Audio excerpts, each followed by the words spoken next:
بسم الله الرحمن الرحيم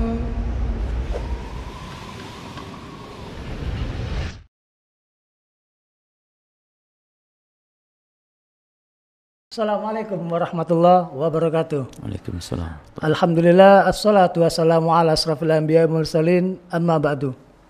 Alhamdulillah saat ini telah hadir bersama kami Al-Ustadz Abu Ghazia Sundawi. Assalamualaikum Ustadz. Waalaikumsalam. Gimana kabarnya? Alhamdulillah. Nah, ini Ustadz mengenai fenomena kita sering mendengarkan kata-kata tentang niat.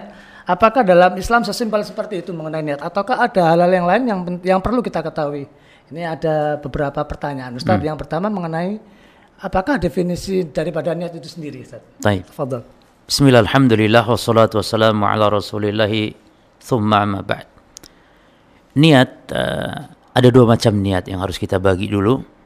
Yang pertama niat amal, yakni niat berkaitan dengan amal perbuatan. Dan ini niat ini fungsinya untuk membedakan antara ibadah atau yang bukan ibadah. Yang kedua fungsinya untuk membedakan satu ibadah dengan ibadah yang lain. Nah, ini yang dimaksud dengan niat al-amal. Yang kedua niat ma'mulun lah. Niat ma'mul itu niat untuk siapa sebuah amal ditujukan. Apakah untuk Allah atau untuk selain Allah. Ini yang dimaksud dengan ikhlas atau tidak ikhlas yang kita dalam beramal. Nah, niat itu sendiri sebenarnya adalah dia tekad untuk melakukan sesuatu. Al-azmu ala syai' taqurban ilallah. Yani bertekad melakukan sesuatu ya dalam rangka taqarrub kepada Allah. Dan niat hakikatnya adalah al-maqsud, al-qasdu. Maka kata para ulama an-niyah al-qasdu. Niat itu bertujuan, bersengaja. Maka niat itu muncul begitu seseorang ingin berbuat, ya sudah muncul dalam hatinya. Nah, itu niat yang dimaksud. Dan niat demikian agung ya dalam agama kita.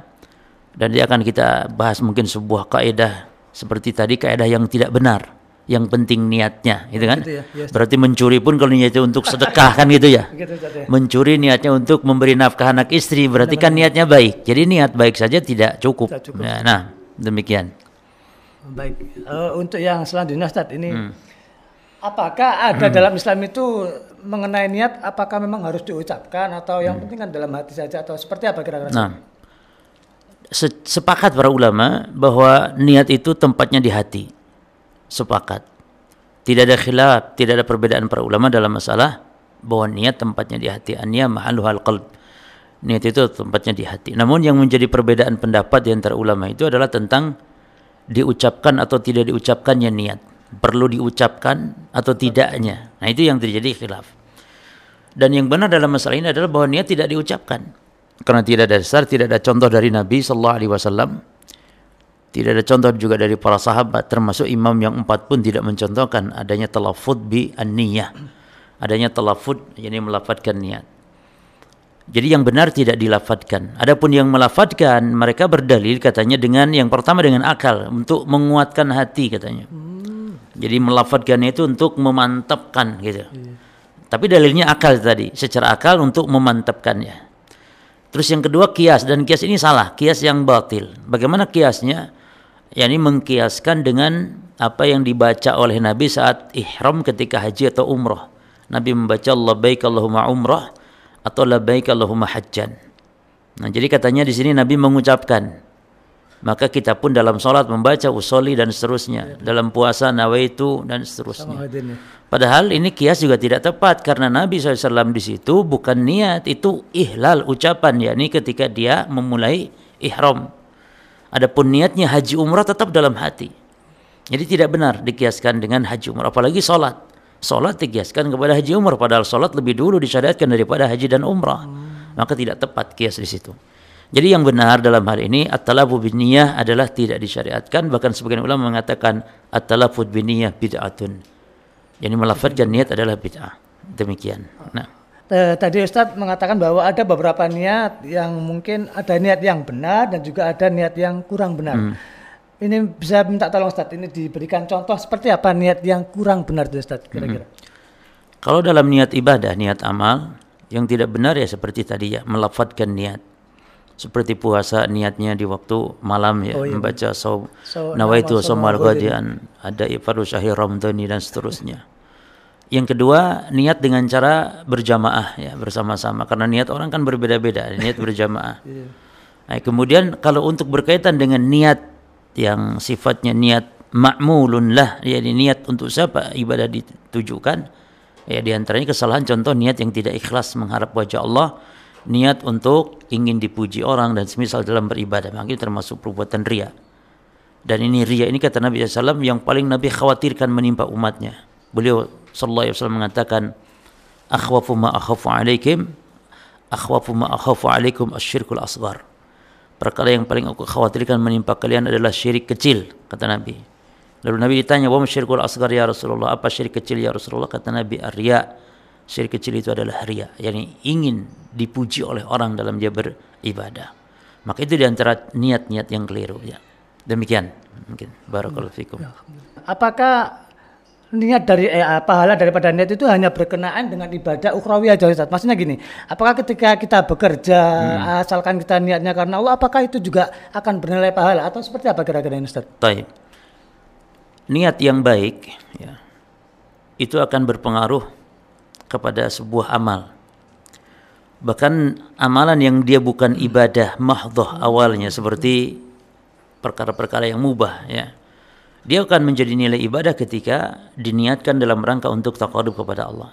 Seperti mencari nafkah, memberi belanja anak dan istri kita, memberi nafkah. Itu kata Nabi SAW, apa yang dinafkahkan untuk istri kita itu asal kita mengharap wajah Allah, ila ujirta 'alaiha, kecuali kamu pasti dibalas. Hatta ma taj'alu fi imra'atik, sampai-sampai yang kau suapkan ke mulut istrimu, kata Nabi.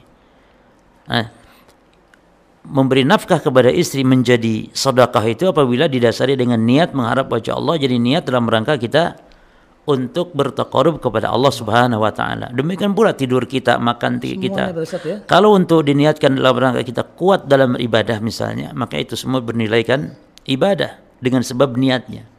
Maka orang yang cerdas adalah orang yang menjadikan hal mubah menjadi nilai ibadah. Nah, jadi jadikan hal-hal adat kebiasaan menjadi ibadah dengan sebab niat tadi. Tidur kita, makan kita ya.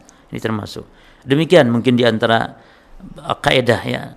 Jadi jadikan hal-hal yang mubah biasa menjadi ibadah dengan sebab niat. Demikian. Jadi senantiasa kita ini menata niat ini Ustaz ya. Betul. Senantiasa. Nah, ini mungkin pertanyaan terakhir ini Ustaz. Mohon diberikan tips-tips atau kiat-kiat bagaimana sih cara kita ini meluruskan niat agar senantiasa kita ini benar-benar dalam niat yang benar ini Ustaz. Tapi yang pertama kita harus ingat bahwa ibadah kita yang memberi pahala adalah Allah. Maka senantiasa niatkan hanya kita mengharap pahala itu ganjaran dari Allah Subhanahu wa taala. Yang kedua, dasari ibadah dengan rasa cinta kita kepada ibadah sehingga kita akan akan timbul harap kita apa yang ada pada sisi Allah berupa surga, rahmatnya. Jadi dan barangnya juga ibadah dengan rasa ta'zim, pengagungan kepada Allah sehingga muncul takut kita kepada Allah Subhanahu wa taala. Sehingga niat kita akan betul-betul tertuju hanya kepada Allah Subhanahu wa taala semata. Kemudian di antara cara kiat untuk meluruskan niat adalah bahwasanya ingat kehinaan dunia. Jangan sampai kita niat ibadah untuk mencari dunia, yang dunia adalah dia tidak akan abadi, yang dunia justru hanya akan merugikan dia sehingga dia akan betul-betul ibadah hanya kepada Allah semata. Nah, adapun dalam niat ibadah maka jauhi sesuatu hal yang mengandung pelanggaran dalam niat seperti tadi ya, melafadzkan niat. Karena bisa jadi justru dengan ibadah seperti itu kita akan dikhawatirkan ibadah kita akan tertolak, ibadah kita akan minimal berkurang pahalanya dengan sebab niat yang salah. Nabi SAW mengatakan man amila amalan laisa alaihi amruna fahuwa raddun. Siapa yang beramal suatu amal yang tidak ada contohnya, tidak ada dasarnya dari kami, maksudnya dari agama kami, kata Nabi, maka amalan tersebut tertolak.